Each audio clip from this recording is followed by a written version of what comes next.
राधे राधे महाराज जी। महाराज जी, काफी समय से विभिन्न स्थानों के सत्संगों के माध्यम से जानने को मिला कि हमारे साथ जो कुछ भी घटित हो रहा है वो हमारे ही पूर्व कर्मों का फल है। फिर भी ये बात मन में दृढ़ता से क्यों नहीं बैठती, व्यवहार में ये स्मरण क्यों नहीं रहता? जीवन में जब कोई प्रतिकूल व्यक्ति या परिस्थिति आती है तो मन में दुख या घृणा उत्पन्न हो जाती है, तो उसे सहजता से कैसे स्वीकार करें, इस सच्चाई को कैसे याद रखें कि जो भी हो रहा है वो हमारे पूर्वजनों के कर्मों का फल है, उसके कारण ही हो रहा है, और दुख और घृणा से मुक्ति मिल सके। जब तक भजन नहीं करोगे तब तक स्थायी ज्ञान नहीं प्राप्त होगा। जैसे जानकारी है कि ये गलत काम है, लेकिन हम अपने को रोक नहीं पाते। जानकारी है कि ये अच्छा काम है, पर हम कर नहीं पाते। हमारे अंदर अध्यात्म बल की कमी है। हमें जानकारी हो चुकी है सत्संग के द्वारा कि अवश्य में भोक्तव्यम कृतम कर्म शुभाशुभम।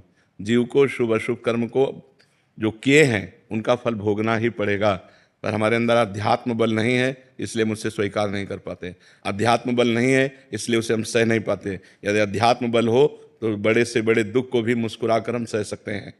सबको पता है कि शरीर नहीं हूँ, मैं शरीर से कुछ अलग हूँ, लेकिन शरीर में अगर एक चींटी काटेगी तो वैसे ही कष्ट होगा। तो सच्चा ज्ञान तब होता है जब भजन करें। नाम जितना जप करोगे उतने आप में आध्यात्म बल आएगा। नानक नाम जहाज है चढ़े सूतरे पार। नाम रूपी जहाज पे चढ़ गए तो सब संशय, दुख, चिंता, शोक इन समुद्र से पार हो गए। भजन नहीं करोगे, पता है ये नहीं करना चाहिए पर करोगे, पता है ऐसा करना चाहिए पर वो नहीं कर पाओगे। भजन चाहिए, प्रधान कमी है भजन की। इसलिए खूब नाम जप करो यदि मंगल चाहते हो तो। ना भगवान सुनने से केवल मिलते हैं, ना भगवान प्रवचन करने से मिलते हैं, भगवान भजन करने से मिलते हैं। सुनने और सुनाने का एक ही फल है कि हमारा भगवान के भजन में मन लग जाए, हम भजन करने लगें। अगर भजन न करने लगे तो खूब सुनो, एक अहंकार कर लो कि हमने बहुत सत्संग सुन लिया है, लेकिन उससे लाभ क्या होगा? हम कई बार बता चुके हैं कि हलवा की प्रक्रिया बनाना बोलना हमें आ गया और आपने सुनना सुन लिया, लेकिन दोनों ने खाया नहीं, तो लाभ क्या मिला? तीसरे ने बनाकर जो प्रक्रिया सुनी, बनाया और खाया, अब उसको आनंद मिलेगा। ऐसे ही भगवान का, भजन का, सत्संग का हम लोग खूब श्रवण करते हैं, प्रवचन करते हैं। प्रवचन करने वाले ने भगवत साक्षात्कार नहीं किया और सुनने वाले ने भगवत साक्षात्कार नहीं किया, तो दोनों बेकार ही तो हो गया। हलवा की केवल प्रक्रिया बोलना या केवल सुन लेने से तृप्ति नहीं होगी, भूख नहीं मिटेगी। बनाओ फिर डट के खाओ, तब उससे तृप्ति होगी। तो ऐसे डट के भजन करो, हट के भजन करो, भोगों से पाप से हट के भजन करो और खूब जिद्दी स्वभाव रख के डट के भजन करो, अभी आनंद आ जाएगा। केवल सुनने से काम नहीं चलेगा, खूब नाम जप करो तब उससे लाभ प्राप्त होगा। सीमा शुक्ला जी, कोलकाता से। राधे राधे। राधे राधे महाराज जी। महाराज जी, आपका भी कर्मों के ऊपर ही है। कह रहे हैं कि हमने आपको एक प्रवचन में सुना था कि हर इंसान को अपने कर्मों का फल मिलता है। अगर माता पिता के कर्मों का फल उनके बच्चों को भी मिलता है, अच्छा हो या बुरा। नहीं, जीव को अपना कर्म भोगना होता है, संयोग बनता है, पूरा जाल बिछता है। तुम्हारे ये कर्म तो तुमको ऐसा पिता मिलेगा, तुम्हारे ऐसे कर्म तो तुमको ऐसा पुत्र मिलेगा। वो कर्म का पूरा विधान मिलाया जाता है और पूरा परिवार बनता है उस जाल में।